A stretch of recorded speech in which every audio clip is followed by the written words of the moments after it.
¿Qué tal, hermanos? Buenos días. Vamos a continuar con la homilía de esta mañana y vamos a ir a Daniel 9:20 al 27, aunque vamos a ver solamente los últimos versos, pero es todo el pasaje para que tú lo puedas tener de referencia y estará apareciendo en un momento más en la transmisión. La intención es que podamos tener hoy una idea muy clara del contexto histórico y el momento en el que Jesús dijo y refirió la respuesta a la pregunta de los apóstoles cuando estaban inquiriendo sobre cuándo habría de ser la destrucción del templo, de cuándo habría de ser el fin de la era y de cuándo habría de suceder el regreso de su maestro. Creo que es bien importante que podamos entender esto porque también aplica para nosotros hoy día, en qué momento de la historia estamos parados, y trataremos de explicarlo brevemente para que pueda ser claro y también pueda ser preciso. Vamos a orar. Señor, te damos gracias porque tú nos permites estar delante de tu presencia. Recibe honra y recibe gloria. Te suplicamos humildemente en el nombre de Jesús que tú alumbres nuestro camino con tu palabra y nos des dirección segura, cierta, para no extraviarnos ni perdernos, sino al contrario, en tu amor podamos perseverar hasta el fin. Gracias, Padre, en el nombre de Cristo Jesús. Amén. La homilía de hoy se llama ¿En dónde estamos parados? Es decir, ¿en qué momento de la historia estamos parados? Antes de seguir avanzando en nuestro estudio de los últimos tiempos, es importante que entendamos en dónde estamos parados. Por eso es el nombre de la homilía de hoy. ¿Qué eventos de los que preguntaron los apóstoles ya acontecieron y cuáles no? Y ello habremos de relacionarlo con las 70 semanas de la profecía relacionada en la voz del profeta Daniel sobre los decretos de Dios en función de las 70 semanas. Y vamos a ver el texto de Daniel 9, vamos a ir al capítulo 9 y vamos a ver algunos versos. El verso 25 en adelante y un poquito más adelante de la homilía estaremos viendo también el verso 24. Sabe pues y entiende que desde la salida de la orden para restaurar y edificar a Jerusalén hasta el Mesías príncipe habrá 7 semanas y 62 semanas y en 62 semanas se volverá a edificar la plaza y el muro en tiempos angustiosos. Y después de las 62 semanas se quitará la vida al Mesías, mas no por sí, y el pueblo de un príncipe que ha de venir destruirá la ciudad y el santuario, y su fin será con inundación, y hasta el fin de las guerras durará la devastación. Por otra semana confirmará el pacto con muchos, y a la mitad de la semana hará cesar el sacrificio y la ofrenda. Después, con la muchedumbre de las abominaciones, vendrá el desolador, hasta que venga la consumación, y lo que está determinado se derrame sobre el desolador. Es un pasaje sumamente interesante. Hace un año estábamos estudiando esto, un poquito más de un año, y tuvimos alrededor de unos 3 o 4 sermones en relación con esto, y voy a hacer un muy breve resumen. Quizá más adelante volvamos a explicar este asunto de las 70 semanas para quienes no escucharon o no recibieron la enseñanza en el momento en que se dio. Punto número 1 de este sermón, las 70 semanas. Daniel recibe la revelación que Dios había decretado 70 semanas para realizar una serie de propósitos de acuerdo a su soberanía y de acuerdo a su voluntad. Esos decretos afectaban de manera positiva la vida de Daniel, afectaban de manera positiva la vida de Israel y habrían también de afectar de manera positiva a miles y miles no judíos de quienes Dios ha tenido y tendría, obviamente, misericordia. Pero ¿para qué son las 70 semanas? El verso 24 nos lo revela. 70 semanas están determinadas sobre tu pueblo y sobre tu santa ciudad. Y aquí viene por qué. Para terminar la prevaricación y poner fin al pecado y expiar la iniquidad, para traer la justicia perdurable y sellar la visión y la profecía y ungir al santo de los santos. Es decir, hay una serie de propósitos que Dios va a cumplir. Y al cumplirlos, traerá bendición a Israel, a Daniel y aún a muchos no judíos de quienes Dios tiene misericordia. Y a lo largo de la historia ha tenido, sin duda alguna, misericordia. Esas semanas a veces son semanas de años y a veces son semanas de meses. El tiempo no está determinado de acuerdo a la percepción de nosotros o a la contabilidad que hacemos nosotros del tiempo. Días de 24 horas, semanas de 7 días, años de 52 semanas, lustros de 5 años, décadas de 10 años, centurias de 100 años. El Señor no ve el tiempo así. ¿Por qué? Porque Dios está por encima del tiempo. En la realidad en donde Dios habita no hay tiempo. El tiempo fue puesto sobre esta tierra de manera exclusiva y por eso Dios puso un sol, puso luna y puso estrellas para señalar los tiempos y señalar las estaciones. En este sentido, entonces, la percepción de Dios del tiempo es suprahumana. No está de acuerdo a nuestra voluntad o deseos. 79 semanas hay entre la restauración de Jerusalén y la reconstrucción del templo y el advenimiento del Mesías. ¿Ok? 69 semanas, en 69 semanas del tiempo de Dios, de la manera en como Dios determina que ocurran las cosas, habrían de ocurrir o ocurrieron entre que el decreto para la reconstrucción salió, el templo y la ciudad se reconstruyeron, el Mesías apareció y el Mesías sufrió en manos de los pecadores, murió en favor de aquellos a quienes Dios ha decidido salvar y resucitó de los muertos para gloria del Dios Padre. De ese momento en que el decreto se establece hasta la muerte y resurrección del Mesías, hay en realidad, dice el pasaje, 69 semanas. 69 semanas. Es en la semana 70 que las cosas habrían de cambiar e ir en una dirección diferente. No porque salieran de la voluntad de Dios, sino porque Dios así lo ha establecido. Un tiempo de juicio, sin duda alguna. Es en la semana 69 que el Mesías habría de nacer, el Mesías habría de predicar, el Mesías habría de morir y resucitar. Esto lo podemos ver bien en el verso 25 y en el verso 26 que leímos hace un momento. No olvidemos que Israel estaba en cautividad y Jerusalén estaba devastada, así que la profecía era alentadora hasta esta parte. Así no, es decir, no lo era, en relación con este asunto de que el Mesías moriría. Recordemos que la percepción que tenía Daniel sobre el Mesías era una percepción que estaba exenta del conocimiento del Nuevo Testamento. La percepción que tenía, la teología que tenía Daniel sobre el Mesías era muy distinta a la teología que nosotros tenemos hoy. Era una teología de esperanza, pero que estaba impregnada de ciertos valores culturales judíos que hasta el día de hoy permanecen en la cosmovisión y en la teología de los teólogos judíos, los rabinos, los maestros de la ley. Nosotros tenemos una percepción de gratitud. ¿Por qué? Porque esto ya ocurrió en nuestra época. 2000 años atrás, el Mesías vino, murió y resucitó. Así que nosotros tenemos una posición de agradecimiento y nuestra percepción es completa y totalmente distinta. Sin embargo, Daniel estaba agradecido sin duda alguna por enterarse que Dios estaba obrando en favor de su pueblo. Ahora bien, el verso 27 nos revela que la semana 70 es la semana en que el anticristo ha de reinar. Eso quiere decir que Jesús, en el inicio de Mateo 24, está hablando de una serie de eventos que acontecerán entre la semana 69 y el final de la semana 70.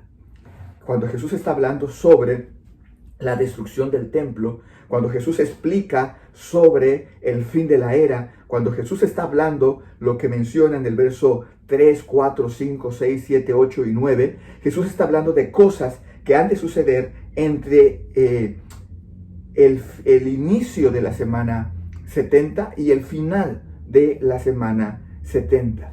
Ahora, entre la semana 69 y la semana 70 hay un interludio, hay un periodo, un impas, que se le ha llamado el tiempo de los gentiles. Una época en donde Dios ha tenido misericordia de quienes no son judíos, cosa que Él había previsto desde antes de la fundación del mundo. No es algo que Dios tuvo que inventar, es algo que Dios tenía perfecta y totalmente planeado. ¿Por qué? Porque Dios es soberano. Nada escapa de su soberanía y por lo tanto nada escapa de su control y de su propósito. Así que en este momento tú y yo estamos parados en ese impas, pero ya muy cerca del inicio de la semana 70, muy lejos del inicio de la semana 69 que ya ocurrió muchos siglos atrás, 2000 años atrás, cuando la semana 69 llega a su fin. Y nosotros estamos parados en medio de estas dos semanas. Tú y yo estamos parados entre la semana 69 y la semana 70. Y por cómo se están dando las cosas, es muy claro que estamos muy cerca del inicio de la semana 70. Algunos sociólogos, algunos politólogos, algunos filósofos están hablando de un resurgimiento de un neofeudalismo, es decir, regresar a conceptos políticos, regresar a conceptos sociales o culturales de muchos siglos atrás que a nosotros no nos son familiares. Y podemos también ver esto en el decaimiento de la cultura occidental y la recuperación de la cultura oriental. De hecho, los capitales, lo he mencionado mucho, los capitales de Occidente están desde los años 80 o un poco antes migrando hacia Oriente. De tal manera que a nosotros nos está tocando ver el lado opuesto de lo que vieron los judíos en la época de Jesús y previa a esta, ¿no? Cuando Oriente decae y surge Grecia y después surge Roma, y entonces toda la tendencia cultural y el poder económico y político recae en Occidente. Nosotros estamos viendo lo opuesto. Estamos viendo cómo Occidente cae progresivamente y Oriente vuelve a recuperar y a tomar el protagonismo. ¿Por qué? Porque estamos a punto de entrar a la semana 70 y esto debe de ocurrir así. Por eso se habla de un sistema político, social y cultural diferente al que estamos acostumbrados o en el que estamos acostumbrados a vivir. Resumo, hay 70 semanas. De esas 70 semanas, 69 ya se cumplieron.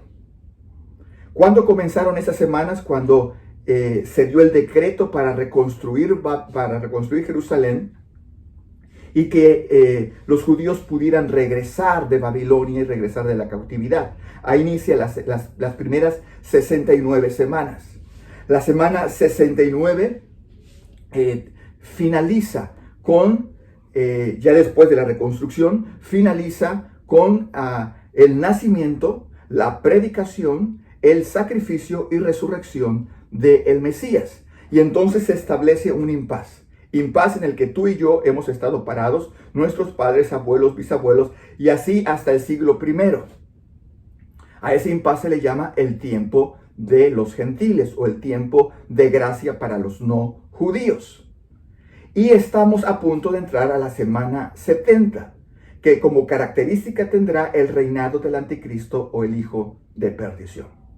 Por lo tanto, dado que el templo ya fue destruido, dado que la era cambió, pasó del tiempo de Israel al tiempo de los gentiles, entonces estamos muy claros que aquello de lo cual está hablando Jesús en Mateo 24 es algo que está a punto de ocurrir al inicio de la semana 70. ¿A qué me refiero? Principio de dolores, habrá guerras, rumores de guerras, habrá hambres, pestilencias, terremotos y sobre todo un tiempo de persecución para la iglesia fiel. La iglesia que se alinee a los nuevos valores culturales y a las nuevas realidades no será perseguida, pero tampoco será salva. Solamente aquellos que permanecen fieles a la Escritura, exclusivamente a la Escritura descrita en la palabra de Dios en la Biblia. Punto número 2. Lo dicho por Jesús, ¿en qué semana se encuentra? Mateo 24:2 dice, respondiendo él les dijo, ¿veis esto? De cierto os digo que no quedará aquí piedra sobre piedra que no sea derribada. No quedará piedra sobre piedra que no sea derribada. Jesús está hablando de eventos que sobrepasan la visión de los 12 discípulos. Ellos no pueden entender con claridad lo que Jesús está diciendo. Si aún a nosotros nos quedan dudas, para ellos era sumamente difícil y sumamente complicado. Pensar en volver a ver el templo destruido no era solamente una desgracia religiosa o una desgracia teológica, sino también una catástrofe existencial. Para un judío el templo era un símbolo nacional, pero también era un símbolo de sí mismo. Era un símbolo de la gracia divina porque era un lugar en donde se expiaban los pecados. La expiación se daba en el templo, muy diferente como lo comprendemos nosotros. Para ellos la expiación solamente era en el holocausto. Nosotros los cristianos de esta era, de la era de los gentiles, comprendemos que esto es la obra redentora de Jesús. Pero para Pedro, para Andrés y para Juan, le era incomprensible en ese momento de su vida y de la historia. Es por ello que los dichos de Jesús son tan importantes y cruciales comprenderlos y entenderlos. Entonces Jesús está hablando de hechos que habrían y habrán de ocurrir entre las últimas 2 semanas de la profecía de Daniel, es decir, entre la semana 69 y el inicio de la semana 70. Ya que el gobierno del anticristo llega a un punto de decadencia, porque durará 7 años, la semana 70 solo durará 7 años, y en los últimos 3 años serán años de suma desgracia, porque el juicio y la ira de Dios caerá sobre el gobierno del anticristo, la persona del anticristo y toda la sociedad, el conglomerado humano que conviva, reine y se ajuste a los valores de vida del anticristo. Porque será una sociedad que desprecie de manera visible, de manera verbal, con comportamientos y valores culturales, que desprecie la palabra de Dios y al Creador. Y le darán gloria, obviamente, al anticristo y no al Señor. Y tristemente, la iglesia que se ajusta, la iglesia que es cómoda o que busca esta prosperidad, es por eso que el evangelio de la prosperidad y el empoderamiento y el humanismo ha cobrado tanta fuerza dentro de la iglesia, porque están preparando a una generación, entre comillas, de cristianos, porque por eso entre comillas, dudo que en realidad lo sean, solamente son asistentes y turistas en el reino, habrán de creer en un evangelio del empoderamiento, en un evangelio de la prosperidad, en un evangelio de la declaración, en un evangelio donde el ser humano es el centro y Dios cumple los deseos del ser humano. No es el evangelio de la Biblia. Esta iglesia se va a ajustar completa y plenamente al estilo de vida del anticristo, y los juicios de Dios también vendrán sobre de ella. Porque de iglesia solo tendrá el nombre, de cristianos solo tendrán el nombre, pero hijos de Dios no lo son. No lo son, no lo serán. La destrucción del templo y el fin de la era están en el interludio de la semana que lleva ya 2000 años. Y la aparición de Jesús en los cielos ocurrirá al final entonces de la semana 70. La era ya cambió y está a punto de volver a cambiar. El templo ya fue destruido e inclusive está a punto de volver a ser edificado. Y el regreso de Jesús está próximo. Cuando Jesús descienda en gloria, esto ocurrirá al final de la semana 70. Estoy omitiendo algunos temas muy cruciales dentro de la fe cristiana contemporánea y lo hago porque me parece que tienen un sustento arminiano, como este asunto del arrebatamiento. Ya lo tocaremos un poquito más adelante y lo veremos desde un punto de vista más agustiniano y un punto de vista más calvinista. Y cuestionaremos la dinámica teológica del arminianismo que propone estas doctrinas también, y trataremos de descubrir lo que el texto nos dice. Por eso estoy omitiendo el término rapto o el término arrebatamiento en este sermón, y lo hago a propósito. No es algo que se haya yo omitido porque lo olvidé. No lo estoy considerando en este sermón porque tiene y va a tener un apartado en un sermón especial. Las primeras advertencias de las cuales hablamos el sermón de la semana pasada, ¿en dónde se encuentran entonces? Como se darán cuenta, y lo acabo de mencionar, hemos omitido analizar los textos desde el arminianismo, desde la teología de la alta crítica y sobre todo desde el humanismo, porque no ayudan en nada utilizar estas verdades como elementos de interpretación bíblica, elementos hermenéuticos o elementos exegéticos. No lo quiero hacer así, porque en lugar de ayudar, lo único que hacen es pervertir la fe y nos dan una idea sesgada del evangelio que está descrito en la Biblia. Así que trato de omitirlo porque no ayuda en nada. Solo estamos intentando que el texto se exponga a sí mismo y podamos llegar a la verdad que Jesús quiere darnos a través de sus palabras y que Dios nos ha manifestado exclusivamente en la Escritura. Buscarle entonces, desde ahí, buscarle a lo dicho por Jesús a tiempos previos sería interpretar la Biblia a través del arminianismo, y no es correcto. Es decir, si yo quiero decir que la iglesia jamás habrá de sufrir persecución, estoy olvidando en primer lugar la historia, porque la historia nos revela que sí, ha sufrido persecución. También estoy omitiendo el texto, porque el texto en Mateo 24 dice que nos entregarán a tribunales, que seremos aborrecidos de las personas. Si tú y yo estemos o lleguemos a ese momento de la historia, porque no sé si puede ocurrir mañana, o puede ocurrir en 3 años, o puede ocurrir en 10 años, no lo sé. Pero si llegamos a vivir ese momento de la historia y permanecemos fieles porque Dios nos haga perseverar, no porque tengamos el valor, sino porque Dios nos hace perseverar, sin duda alguna seremos aborrecidos. Entonces, quien diga y enseñe que la iglesia será sacada de en medio para no sufrir, está interpretando el texto desde el arminianismo. Y el arminianismo, vuelvo a repetirlo, yo espero que te vaya quedando grabado, el arminianismo no es otra cosa más que una estructura o una serie de valores teológicos basadas en el humanismo. Y terriblemente, ya basado en el humanismo, ya es para ser cuestionado, pero terriblemente basado en el semipelagianismo, que es hijo del pelagianismo, que son estructuras teológicas, son doctrinas o formas de construir doctrina que en su momento, en el siglo IV, desde el siglo III, finales del III, principios del IV, en la época de Agustín de Hipona, fueron declaradas como heréticas.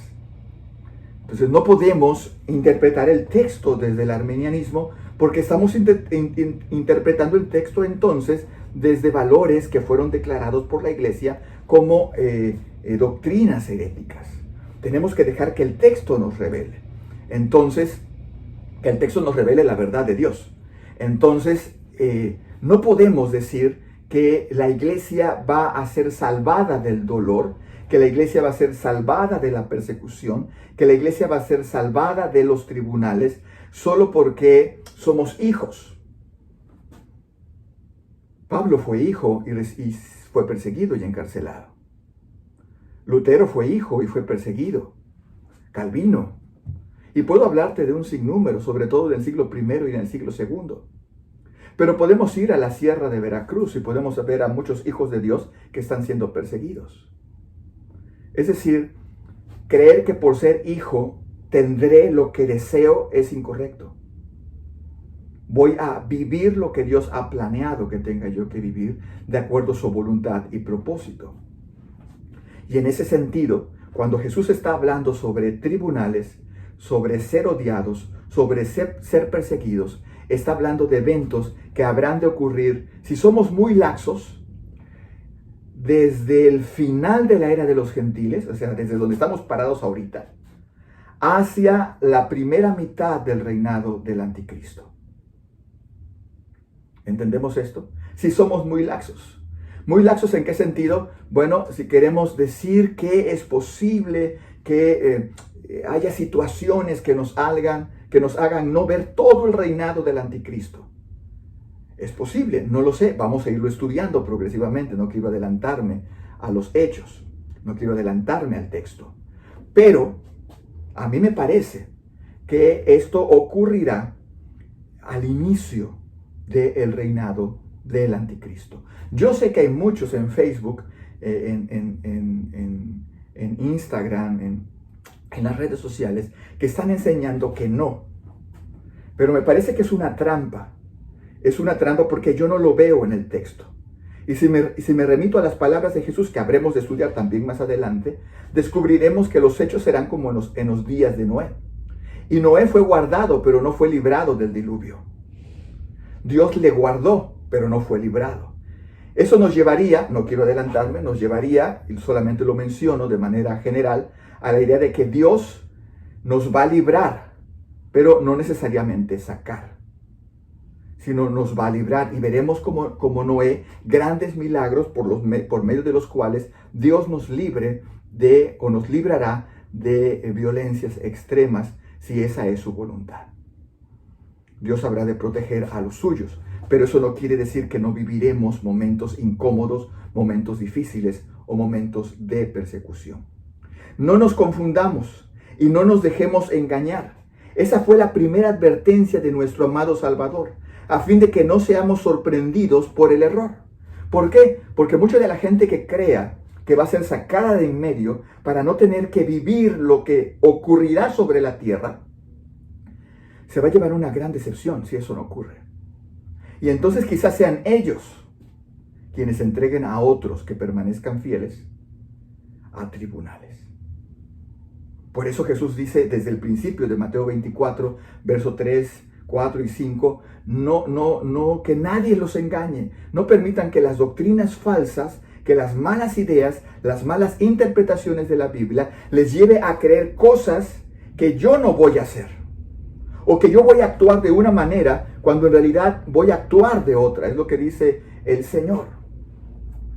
Así que debemos de tener cuidado. No quiero adelantarme a la interpretación del texto porque ya llegaremos ahí un poquito más adelante. Pero sin duda alguna, lo dicho por Jesús en el verso 3, 4, 5, 6, 7, 8 y 9, quizás hasta el 10 por lo menos, son cosas que habrán de ocurrir entre el final de la era de los gentiles, donde tú y yo estamos viviendo hoy día, y el inicio de la semana 70, que está muy próximo. Muy posiblemente tú y yo veamos el inicio de la semana 70. Y sin duda alguna los creyentes jóvenes verán todo esto con mucha facilidad, ya no siendo a lo mejor tan jóvenes, sino un poco más adultos. ¿Qué podemos aprender hoy? Miremos dónde estamos parados. Miremos la Escritura. Vayamos hacia interpretaciones serias. Escuchemos sermones serios, no conjeturas, no fábulas de hombres, no teorías de conspiración. Vayamos al texto y dejemos que el texto nos hable. Miremos dónde estamos parados para no tropezar y perder el camino. Hermanos, el Señor viene, los tiempos se acortan, el fin está cerca, pero muchas cosas aún están por suceder. Y la Escritura dice que el que persevere hasta el fin, éste será salvo. Oremos. Padre, que tu palabra alumbre nuestros corazones. Permítenos que no caminemos en error, sino que al contrario, caminemos en la verdad del Evangelio. Que solamente tu palabra rija nuestra creencia y tu verdad, Señor, alumbre solo nuestra vida. Recibe honra y gloria, Padre, en el nombre de Cristo Jesús. Amén. Dios te bendiga, hermano. Dios te guarde. Y yo espero que el próximo domingo tú puedas estar en el templo para escudriñar la palabra juntos. Domingo 12 del día, miércoles 7 de la noche. Son tiempos para estar juntos. Deja de hacer lo que estás haciendo y ven y congrégate. El estar en la casa del Señor, escuchando la palabra del Señor, es más importante que cualquier otra cosa o asunto. Oro por ti. Dios te bendiga.